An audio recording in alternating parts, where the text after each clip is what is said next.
მოდით გულახდილად ვისაუბროთ. ილია თოფურია, ჩვენი ჩემპიონი. კაცი, რომელმაც საქართველოს მსოფლიო რუკაზე კიდევ ერთხელ დააფიქსირა. მაგრამ ბოლო დროს რა გვესმის? ვარჯიშის და მომავალი ბრძოლების ნაცვლად მთელი მედია სივრცე აჭრელდა მისი პირადი ცხოვრების დრამებით. ცოლმა გამქურდა, შვილს მართმევენ, მაიამიში მიჰყავთ გამოძალვის მსხვერპლი ვარ.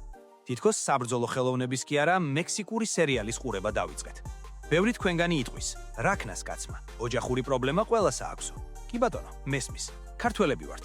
ოჯახი ჩვენთვის წმინდაა, მაგრამ დააკვირდით ქრონოლოგიას, დაუკვირდით დეტალებს. იანურის დასაწყისში ილია სასამართლოდან გამოდის ისეთი სახით, თითქოს ახლახან ვინმე ნოკაუტში ჩააგდო. ღიმილი ყურებამდე გამარჯვებული სიამაყე. ეს ყველაფერი ხდება ექსპრეს რეჟიმში. ესპანეთის სასამართლო სისტემა, რომელიც მოდით პირდაპირ ვთქვათ, ხშირად ქალის მხარეს იჭერს, უცებ 2 დღეში იღებს გადაწყვეტილებას ილიას სასარგებლოდ. ხომ არ გეჩვენებათ, რომ ეს ყველაფერი ზედმეტად პრიალა იყო? თითქოს ვიღაცამ ეს მოტოციკლი კარგად გააპრიალა, ლენტი დააბადა, ისე მოგვიდა. ჩვენ კი დავიჯერეთ, რომ ილია სისტემის მსხვერპლი იყო, რომელიც ძლივს გადაურჩა ჩაძირვას. ნეიმარივით კოტრიალობდა მინდორზე, როცა მეტოქეს ფეხიც კი არ ჰქონდა აწეული. რატომ დასჭირდა ეს ყველაფერი? რატომ იყო საჭირო ამდენი ვიქტიმიზაცია, თავის მსხვერპლად გამოყვანა?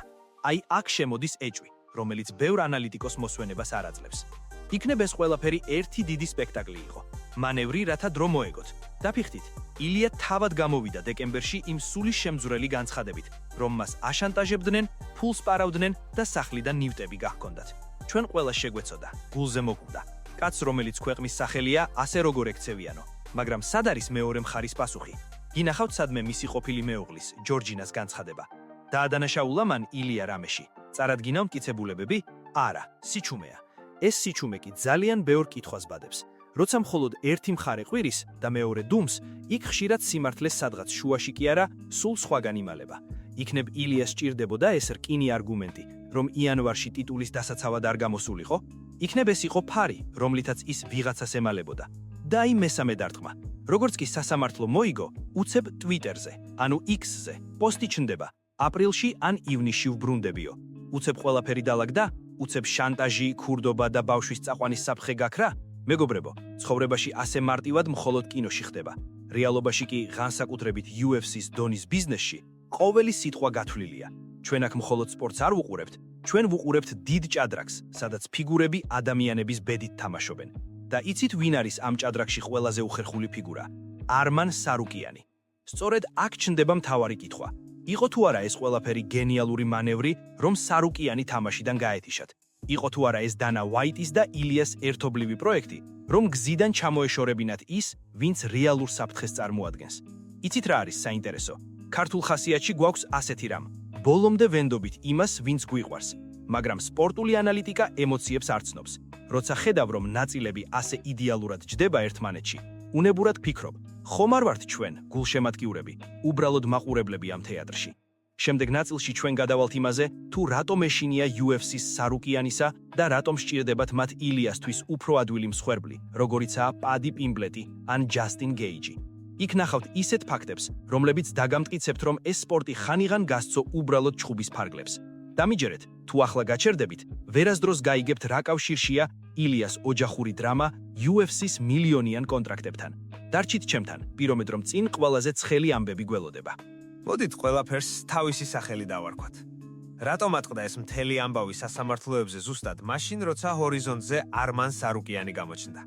სარუკიანი, რომელმაც დან ჰუკერი ისე გააცამტვერა, კითხვებიც აღარავის დარჩენია. ეს ბრძოლა ყატარში გაიყიდა როგორც საჩემპიონო პრეტენდენტის გამოსავლენი მატჩი. წესით, შემდეგი სწორედ არმანი უნდა ყოფილიყო.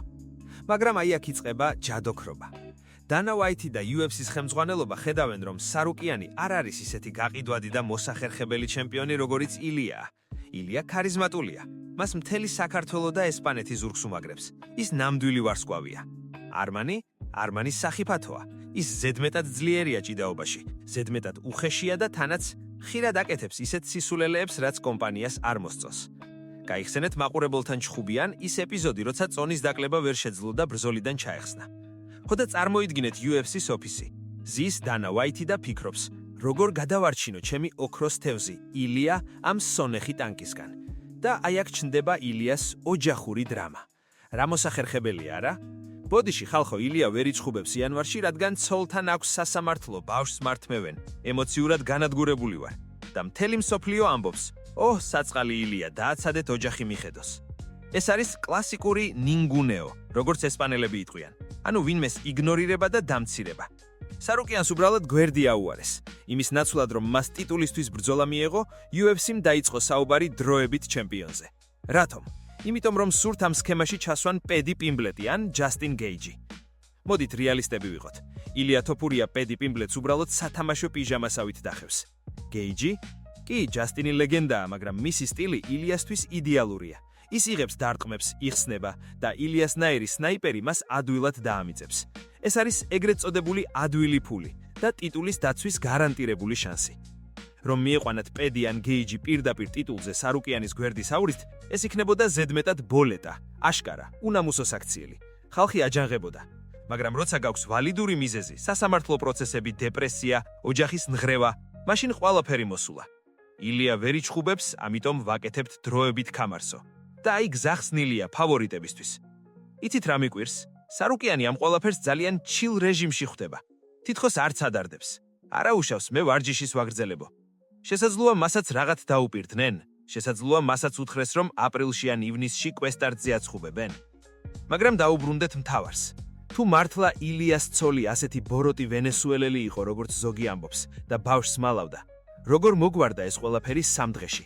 საქართველოშიც კი არ სრულდება სასამართლო ასე სწრაფად. მით უმეტეს ევროპაში, სადაც ბიუროკრატია ჭამს ყველაფერს. ეს ღვგავს კარგად დადგმულ სცენას, სადაც მთავარმა გმირმა გაიმარჯვა და ახლა მზად არის დიდი დაბრუნებისთვის.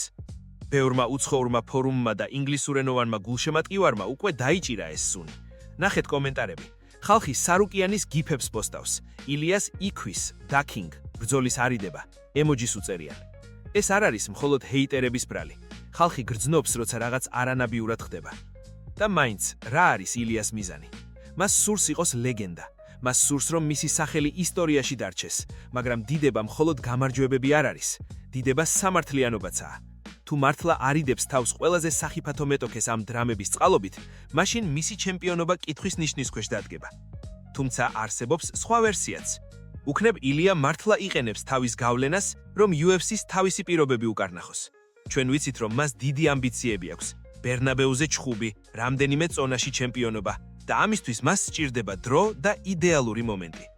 მესამე თაროზე ჩვენ შევეხებით ყველაზე მთავარს. რა მოხდება ივნისში? იქნება ეს დიდი გაერთიანება თუ კიდევ ერთი იმედგაცონება? და რაც მთავარია, ვინ დარჩება მოგებული ამ დიდ აფერაში?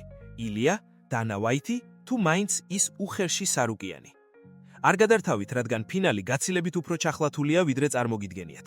ჩვენ შევეხებით იმასაც, თუ რატომ შეიძლება აღმოჩნდეს ილია საკუთარი თამაშის მსხვერპლი. მეგობრებო, მოდით რეალობას თვალებში შევხედოთ. ილია თოფურიამ დადო პოსტი, აპრილი ან ივნისი. რას ნიშნავს ეს? ეს ნიშნავს, რომ მთელი ის სასამართლო ჯოჯოხეთი, რომელზეც დეკემბერში ასე ხმამაღლა საუბრობდა, უცებ თითის ერთი დატკაცუნებით მოგვარდა. ხდებით რა ხდება?